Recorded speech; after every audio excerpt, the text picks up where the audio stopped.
Gadis Tanpa Rumah, episode 7, hari sebelum pernikahan.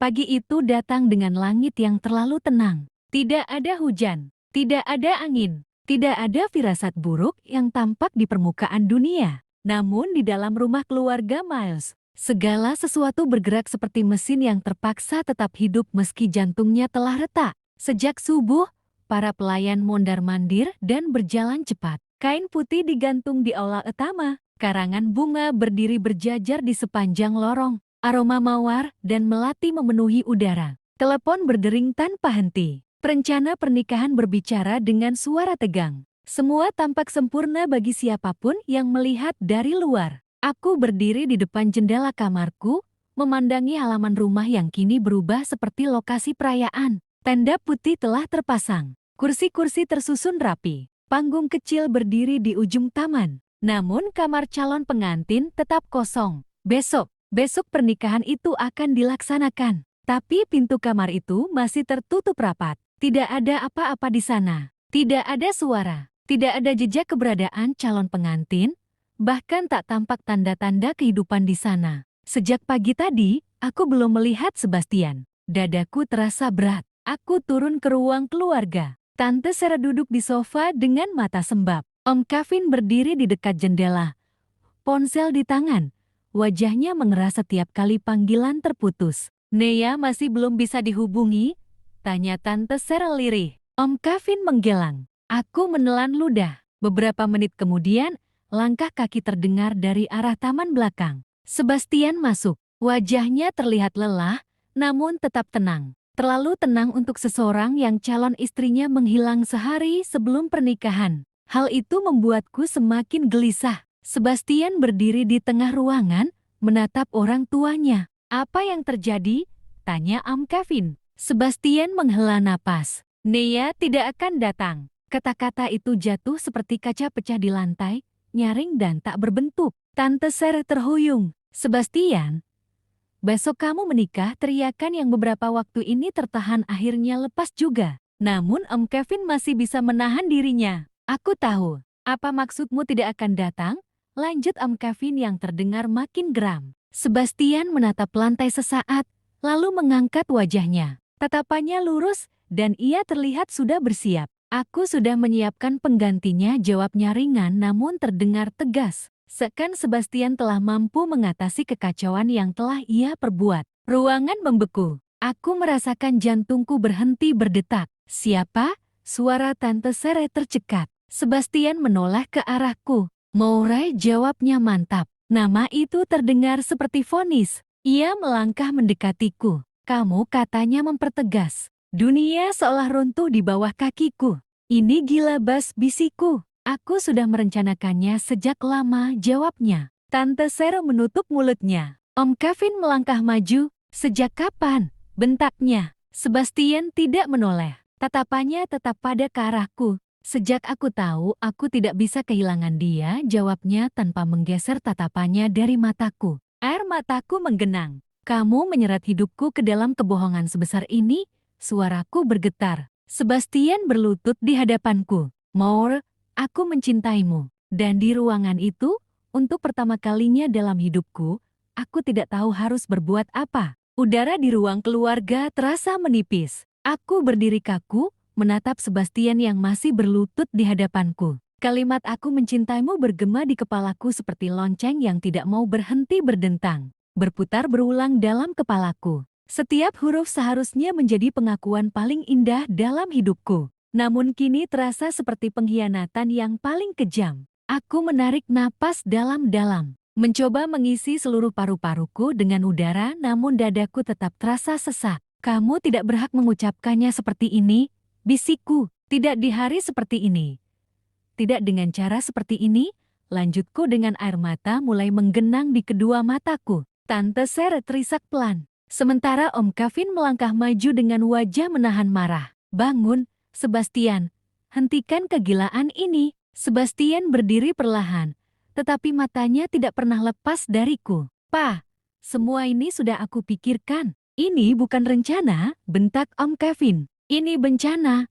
Lanjutnya, aku menelan ludah, berusaha menjaga agar suaraku tidak pecah. namun suaraku tetap gemetar. Hingga akhirnya aku mampu bersuara lagi. Sejak kapan? Sebastian menoleh padaku lagi. Sejak kapan kamu menyusun semua ini? Ulangku. Sebastian terdiam cukup lama. Terlalu lama buatku saat ini sampai detak jantungku terasa terlalu keras berdetak. Hingga rasanya sampai ke telingaku sendiri. Sejak kamu masih kuliah di luar negeri?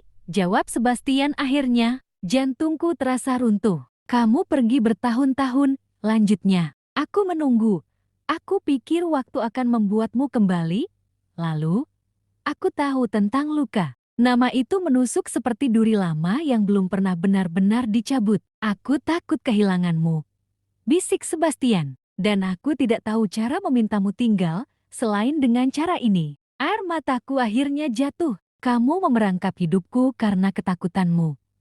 Tanyaku dengan air mata mulai jatuh. Aku memerangkap diriku sendiri, jawab Sebastian. Dan kamu satu-satunya jalan keluar. Om Kevin menggeleng tidak percaya pada kegilaan yang Sebastian buat. Tak ada orang normal yang tidak akan terkejut dengan rencana dan cara Sebastian. Semuanya terjadi di luar nalar. Kamu menjadikan pernikahan ini sandiwara, lanjut Om Kevin. Sebastian mengangguk. Neya hanya alat. Dia orang bayaran. Aku menciptakan skenario ini agar di hari terakhir, Maure tidak punya pilihan selain berada di sini. Tante Sere terduduk kembali. Tubuhnya gemetar. Aku merasa duniaku runtuh sepenuhnya. Kamu menjual perasaanku sebagai bagian dari rencana, kataku lirih. Kamu menjadikan hidupku taruhan. Lanjutku lagi. Sebastian melangkah mendekat. Aku mencintaimu. Cinta tidak melukai seperti ini, jawabku. Keheningan membungkus kami. Lalu Om Kevin berkata pelan, menengahi kami yang tak kunjung menghentikan perdebatan kami. Pergilah, kalian berdua. Bicaralah di luar, suaranya melemah, mungkin tenaganya habis ditelan amarahnya. Langit sore berwarna tembaga ketika kami berdiri di taman belakang. Dan flamboyan berguguran pelan, seolah ikut menyaksikan kehancuran yang tidak pernah kami pilih. Angin menyapu rambutku, namun aku tidak merasakan dingin. Seluruh tubuhku terasa mati rasa. Aku tak pernah menyangka bahwa Sebastian akan senekat ini, tak terbayangkan bahwa dia akan bertindak sejauh ini. Entah apa yang ada dalam isi kepalanya saat menyusun rencana yang jelas akan melukai banyak orang ini. Kami berdiri di taman belakang di bawah langit senja yang memerah. Aku tidak pernah berhenti mencintamu, ucap Sebastian. Aku menatapnya dengan mata basah. Tapi kamu memilih cara yang salah, Bas. Aku tidak tahu cara lain. Kamu seharusnya bertanya, bukan menjebakku. Sebastian terdiam. Apa yang kamu harapkan dariku sekarang? Tanyaku. Ia menatapku penuh harap. Menikahlah denganku. Suara Sebastian terdengar pilu. Kalimat itu menghantam jantungku. Kamu tidak mencintaiku, bisikku. Kamu hanya takut sendirian. Lanjutku. Sebastian tidak mampu menjawab. Mulutnya terbuka tapi tak satu kata pun mampu keluar dari mulutnya. Aku melangkah mundur. Aku tidak bisa.